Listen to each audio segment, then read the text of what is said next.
एक घर में 3 भाई और एक बहन थी।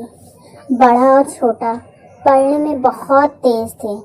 उनके माँ बाप उन चारों से बेहद प्यार करते थे, मगर मंझले बेटे से थोड़ा परेशान से थे। बड़ा बेटा पढ़ लिख कर डॉक्टर बन गया, छोटा भी पढ़ लिख कर इंजीनियर बन गया, मगर मंझला बिल्कुल आवारा और गंवार बन के ही रह गया। सबकी शादी हो गई। बहन और मंझले को छोड़ दोनों भाइयों ने लव मैरिज की। बहन की शादी भी अच्छे घराने से हुई थी। आखिर भाई सब डॉक्टर इंजीनियर जो थे। अब मंझले को कोई लड़की नहीं मिल रही थी। बाप भी परेशान, माँ भी।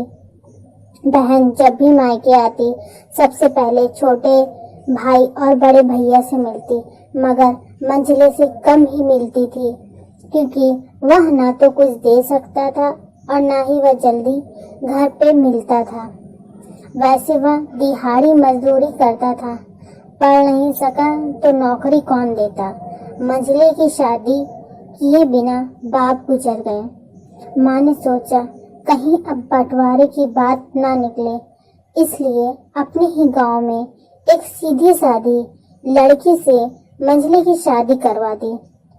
शादी होते ही ना जाने क्या हुआ कि मंझला बड़े लगन से काम करने लगा। दोस्तों ने कहा, ए चंदू आज अड्डे पे आना। चंदू, आज नहीं फिर कभी। दोस्त, अरे तू शादी के बाद तो जैसे बीबी का गुलाम ही हो गया। चंदू ने कहा, अरे ऐसी बात नहीं है, कल मैं अकेला एक पेट था तो अपनी रोटी की हिस्से कमा लेता था, अब 2 पेट है, आजकल और होगा। घर वाले नालायक कहते हैं मेरे लिए चलता है, मगर मेरी पत्नी मुझे कभी नालायक कहे तो मेरी मर्दानगी पर एक भद्दा गाली है, क्योंकि एक पत्नी के लिए उसका पति, उसका घमंड, इज्जत और उम्मीद होता है। उसके घर वालों ने भी मुझ पर भरोसा करके ही तो अपनी बेटी दी होगी, फिर उनका भरोसा कैसे तोड़ सकता हूँ। कॉलेज में नौकरी की डिग्री मिलती है और ऐसे संस्कार माँ बाप से मिलते हैं। इधर घर पे बड़ा और छोटा भाई और उनकी पत्नियां मिलकर आपस में फैसला करते हैं कि जायदाद का बंटवारा हो जाए, क्योंकि हम दोनों लाखों कमाते हैं, मगर मंझला ना के बराबर कमाता है। ऐसा नहीं होगा। माँ के लाख मना करने पर भी बंटवारा की तारीख तय होती है। बहन भी आ जाती है, मगर चंदू है कि काम पे निकलने के बाहर आता है। उसके दोनों भाई उसको पकड़कर भीतर लाकर बोलते हैं, आज तो रुक जा, बंटवारा कर ही लेते हैं। वकील कहता है ऐसा नहीं होता है, साइन करना पड़ता है।